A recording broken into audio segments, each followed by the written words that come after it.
Hi students, అందరు ఎలా ఉన్నారు? నేను మీ విష్ణువర్ధన్. మీరు చూస్తున్నారు Vishnu smart info YouTube channel. Students, NEET 2024 Andhra Pradesh state quota counselling application start అయినప్పటి నుంచి చాలా మందికి టెక్నికల్ ఇష్యూ, ఆ వెబ్సైట్లో చాలా టెక్నికల్ ఇష్యూస్ అయితే వస్తున్నాయని చాలామంది నాకు మెసేజ్ పెడుతున్నారు. Technical help line number call చేస్తే ఏమో కాల్ లిఫ్ట్ చేయట్లేదని చాలామంది చెప్తున్నారు. ఒకటి ఈ ఇయర్ కొత్త వెబ్సైట్ క్రియేట్ చేశారు.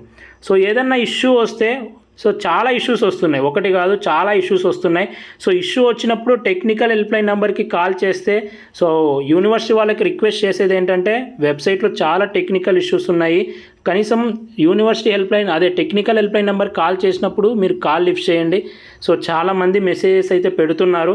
అండ్ ఇప్పుడు వీళ్ళు ఒక నోటీస్ అయితే రిలీజ్ చేశారు. కాంపిటెంట్ అథారిటీ కోటాకి సంబంధించి ఇక్కడ స్పెల్లింగ్ మిస్టేక్ అది. కన్వీనియర్ కోటా అయితే కొంచెం స్పెల్లింగ్ మిస్టేక్ పడిందిలేండి. ఎవరైతే గవర్నమెంట్ అలాగే ప్రైవేట్ ఏ కేటగిరీకి అప్లై చేసుకుని ఉంటారో అయితే మీకు ఫోన్కి మెసేజ్ వచ్చి ఉంటుంది. కొద్దిమందికి ఫోన్కి మెసేజ్ వచ్చింది, కొద్దిమందికి మెయిల్కి మెసేజ్ వచ్చి ఉంటుంది. ఓకేనా? ఇలా మెసేజ్ వచ్చిన వాళ్ళు ఏం చేయాలో నేను చెప్తాను. ఓకేనా? ఏమని మెసేజ్ వస్తుందంటే, కొందరి డాక్యుమెంట్స్ ఏంటంటే సరిగ్గా కనపడట్లేదంట, క్లియర్గా లేవంట. అలాంటి వాళ్ళకి ఏం చేయమని చెప్పారంటే, మీరు మళ్ళీ వెబ్సైట్లోకి వెళ్ళి లాగిన్ అవ్వాలి. మీరు ఎక్కడైతే NTR health university, NTR UHS ఈ వెబ్సైట్లోకి వెళ్తే మీకు అక్కడ అడ్మిషన్స్ అని ఉంటుంది. మీరు అప్లికేషన్ ప్రాసెస్ పెట్టింటారు కదా, ఆ పేజీకి వెళ్తే మీరు లాగిన్ అని ఉంటుంది, లాగిన్ అవ్వండి. లాగిన్ అయిన తర్వాత మీకు అక్కడ సర్వీసెస్లో కానీ మీరు లాగిన్ అయితే కానీ రీఅప్లోడ్ ఆఫ్ డాక్యుమెంట్స్ అని కనిపిస్తుంది. మీకు ఎవరికైతే ఇలా మెసేజ్ వచ్చి ఉంటుందో, ఏదర్ మీకు ఫోన్కైనా మెసేజ్ వచ్చి ఉండొచ్చు, మెయిల్కైనా మెసేజ్ వచ్చి ఉండొచ్చు. కొద్దిమంది అడుగుతున్నారంటే, అన్న నాకు ఫోన్కి మెసేజ్ వచ్చింది, మెయిల్కి రాలేదన్నా, నేను ఇప్పుడు ఏం చేయాలి అని అడుగుతున్నారు. మీకు ఫోన్కి వచ్చినా సరే, ఓకేనా, మెయిల్కో రాకపోయినా సరే, ఏదో ఒక్క దాంట్లో వస్తే చాలు. ఓకేనా? ఎస్ఎంఎస్ కానీ మెయిల్కి కానీ ఏదో ఒక్క దాంట్లో మీకు మెసేజ్ వచ్చింటే మీరు ఖచ్చితంగా మళ్ళీ వాళ్ళు ఏవైతే డాక్యుమెంట్స్ అడిగారో అవి రీఅప్లోడ్ చేయాలి. ఏ డాక్యుమెంట్స్ అప్లోడ్ చేయాలో ఎలా తెలుస్తుంది అంటే, మీరు వెబ్సైట్లోకి వెళ్ళి లాగిన్ అవ్వండి. లాగిన్ అవుతే మీకు రీఅప్లోడ్ ఆఫ్ డాక్యుమెంట్స్ అని ఉంటుంది. అక్కడ మీరు ఏ డాక్యుమెంట్స్ అప్లోడ్ చేయమని ఉంటారో మీకు అక్కడ కనిపిస్తుంది. దాని ప్రకారం మీరు అప్లోడ్ చేయండి. ఈ అప్లోడ్ చేసేటప్పుడు కూడా చాలామంది టెక్నికల్ ఇష్యూస్ అనేవి ఫేస్ చేస్తున్నారు. లాగిన్ అవుతుంటే ఏమో బ్లాంక్ పేజ్ కనిపిస్తుందని, కొద్దిమందికి ఏమో లాగినే అవ్వట్లేదని. ఒక్కసారిగా చాలామందికి, ఓకేనా, చాలామందికి అయితే ఈ మెసేజ్ అనేది వచ్చింది, సర్టిఫికెట్స్ అనేవి సరిగ్గా కనపడట్లేదు, మళ్ళీ అప్లోడ్ చేయండి అని. మీకు కూడా వచ్చింటే మీరు లాగిన్ అయ్యి మళ్ళీ అప్లోడ్ చేయండి. ఓకేనా? ప్రతి ఒక్కరు ఇలా మెసేజ్ వచ్చిన వాళ్ళు అప్లోడ్ చేయండి. ఇది కొత్త వెబ్సైట్ కదా, కొన్ని ప్రాబ్లమ్స్ ఉంటాయి, కానీ టెక్నికల్ హెల్ప్ లైన్ నెంబర్కి కాల్ చేసినప్పుడు వాళ్ళు లిఫ్ట్ చేస్తే బాగుంటుంది. ఎనీవే, ఇప్పుడు కొత్తగా ఇన్ని టెక్నికల్ హెల్ప్ లైన్ నెంబర్స్ ఇచ్చారు.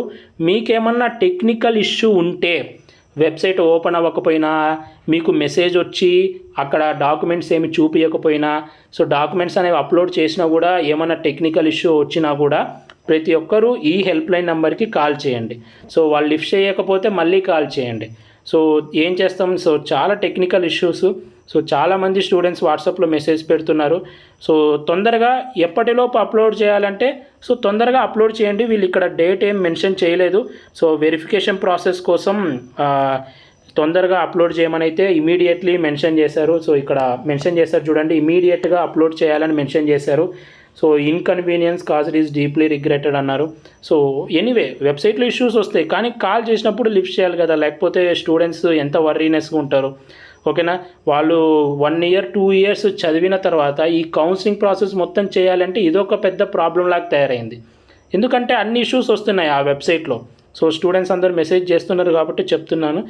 యూనివర్సిటీ వాళ్ళకి రిక్వెస్ట్ చేసేది ఏంటంటే, ఆ ఇష్యూస్ ఏమొస్తున్నాయో అది సాల్వ్ చేయండి. అలాగే ఇష్యూస్ ఉంటే ఒకవేళ టెక్నికల్ హెల్ప్ లైన్కి కాల్ చేస్తే ప్లీజ్ కాల్ లిఫ్ట్ చేయండి, లేకపోతే కాల్ బ్యాక్ చేయండి.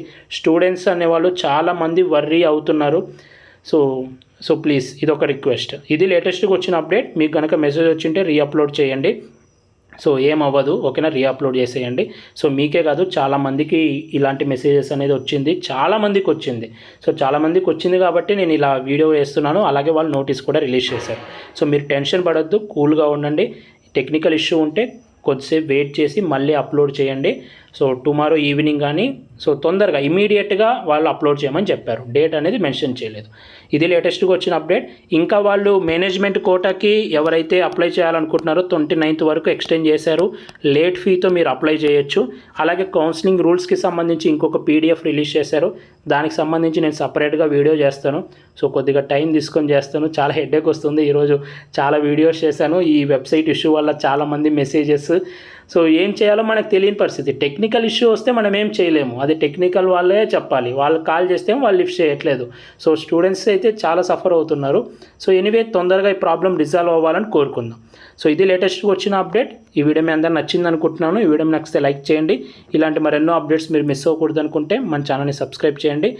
Thank you so much for watching. Have a great day.